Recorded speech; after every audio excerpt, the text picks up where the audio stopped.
Studio Delhi.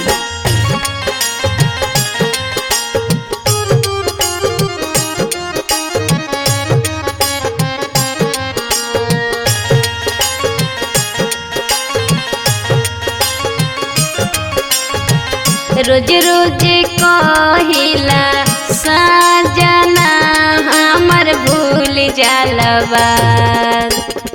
रोज रोज कहिला सजना हमर भूल जालबा कि तहरा हंसुआ में नइखे अवधार हो बतार कैसे होई कटिया कि तहरा हंसुआ में नइखे अवधार हो बतार कैसे होई कटिया।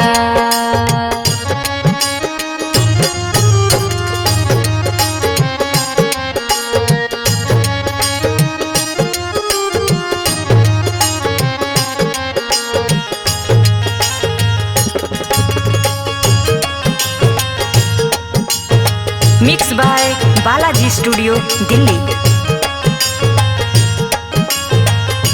छोड़ी के चल गईला कैसे हम बताई हो, चललू न जाला हमसे गेहूं न कटाई हो।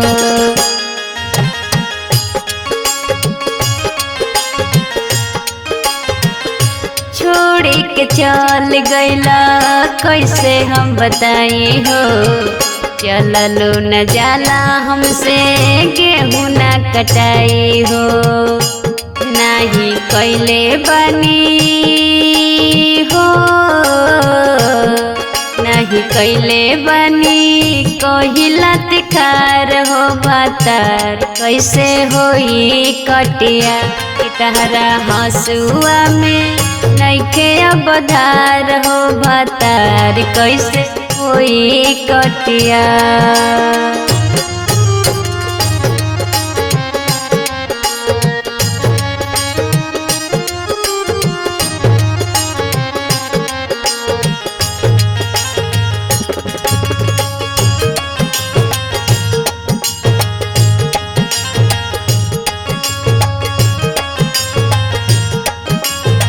सब कन खरी हानि राजा चिकनाई के कहली सुनीता टिकट आईती कटाई के।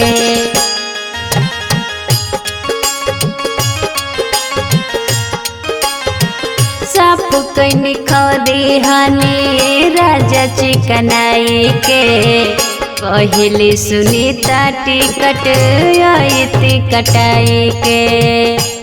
माथा फेल भइल हो,